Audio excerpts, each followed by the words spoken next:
जब दो व्यक्ति एक दूसरे के निकट आते हैं तो एक दूसरे के लिए सीमाएं और मर्यादाएं निर्मित करने का प्रयत्न करते हैं। हम यदि सारे संबंधों पर विचार करें तो देखेंगे कि सारे संबंधों का आधार यही सीमाएं हैं जो हम दूसरों के लिए निर्मित करते हैं, और यदि अनजाने में भी कोई व्यक्ति इन सीमाओं को तोड़ता है तो उसी क्षण हमारा हृदय क्रोध से भर जाता है। किंतु इन सीमाओं का वास्तविक रूप क्या है? सीमाओं के द्वारा हम दूसरे व्यक्ति को निर्णय करने की अनुमति नहीं देते, अपना निर्णय उस व्यक्ति पर थोपते हैं। अर्थात किसी की स्वतंत्रता का अस्वीकार करते हैं, और जब स्वतंत्रता का अस्वीकार किया जाता है तो उस व्यक्ति का हृदय दुख से भर जाता है, और जब वो सीमाओं को तोड़ता है तो हमारा मन क्रोध से भर जाता है। क्या ऐसा नहीं होता? पर यदि एक दूसरे की स्वतंत्रता का सम्मान किया जाए तो किसी मर्यादाओं या सीमाओं की आवश्यकता ही नहीं होती। अर्थात जिस प्रकार स्वीकार किसी संबंध का देह है, क्या वैसे ही स्वतंत्रता किसी संबंध की आत्मा नहीं? निर्णय के क्षण में हम हमेशा ही किसी अन्य व्यक्ति के सुझाव, सूचना एवं मंत्रणा या परामर्श को आधार बनाते हैं, और हमारे भविष्य का आधार हमारे आज किए हुए निर्णय के ऊपर होता है। तो क्या हमारा भविष्य किसी अन्य व्यक्ति के दिए हुए सुझाव एवं परामर्श का फल है? क्या हमारा संपूर्ण जीवन किसी अन्य व्यक्ति की बुद्धि का परिणाम है? सबका अनुभव है कि अलग अलग लोग एक ही स्थिति में अलग अलग परामर्श देते हैं। मंदिर में खड़ा भक्त कहता है कि दान करना चाहिए, और चोर कहता है कि मौका मिले तो इस मूर्ति के श्रृंगार चुरा लें। धर्म से भरा हृदय धर्म में सुझाव देता है, और अधर्म से भरा हृदय अधर्म का परामर्श देता है। धर्म में सुझाव का स्वीकार ही मनुष्य को सुख की ओर ले जाता है, किंतु ऐसे परामर्श का स्वीकार करना तभी संभव हो पाता है जब हृदय में धर्म हो। अर्थात किसी का सुझाव अथवा परामर्श स्वीकार करने से पूर्व स्वयं अपने हृदय में धर्म को स्थापित करना क्या आवश्यक नहीं? पिता हमेशा ही अपनी संतान के सुख की कामना करते हैं, उनके भविष्य की चिंता करते रहते हैं।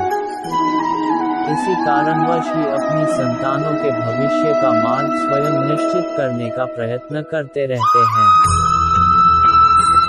जिस मार्ग पर पिता स्वयं चला है, जिस मार्ग के कंकड़ पत्थर को स्वयं देखा है, मार्ग की छाया, मार्ग की धूप को स्वयं जाना है, उसी मार्ग पर उसी का पुत्र भी चले, यही इच्छा रहती है हर पिता की। निस्संदेह उत्तम भावना है ये, किंतु 3 प्रश्नों के ऊपर विचार करना हम भूल भी जाते हैं।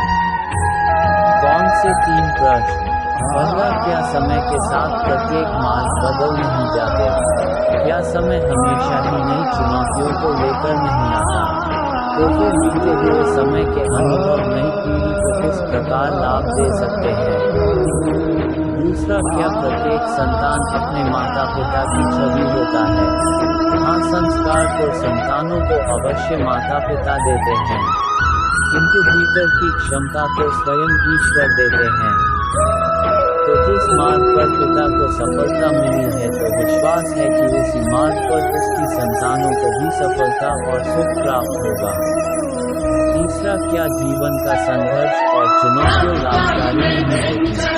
क्या प्रत्येक नया प्रश्न प्रत्येक नए उत्तर का द्वार नहीं खोलता? तो फिर संतानों को नई नई चुनौतियों और नए नए प्रश्नों से दूर रखना ही उनके लिए लाभ करना कहलाएगा या हानि पहुँचाना? अर्थात जिस प्रकार मनुष्य के भविष्य के मार्ग का निर्माण करना श्रेष्ठ है, वैसे ही संतानों के जीवन का मार्ग निश्चित करने के बदले उन्हें नए संघर्षों के साथ जूझने के लिए मनोबल और ज्ञान देना अधिक लाभदायक नहीं होगा।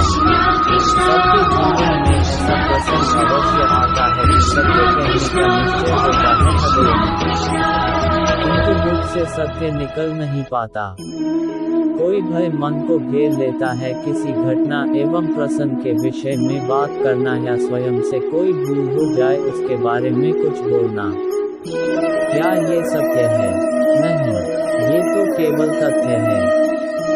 अर्थात जैसा हुआ वैसा बोल देना सामान्य सी बात है, किंतु कभी कभी उस तथ्य को बोलते हुए भी भय लगता है, कदाचित किसी दूसरे की भावनाओं का विचार आता है मन में, दूसरे को दुख होगा, ये भय भी शब्दों को रोकता है। तो ये सत्य क्या है? जब भय रहते हुए भी कोई तथ्य बोलता है तो वो सत्य कहलाता है। वास्तव में सत्य कुछ और नहीं, केवल निर्भयता का दूसरा नाम है, और निर्भय होने का कोई समय नहीं होता, क्योंकि निर्भयता आत्मा का स्वभाव है, अर्थात प्रत्येक क्षण क्या सत्य बोलने का क्षण नहीं होता।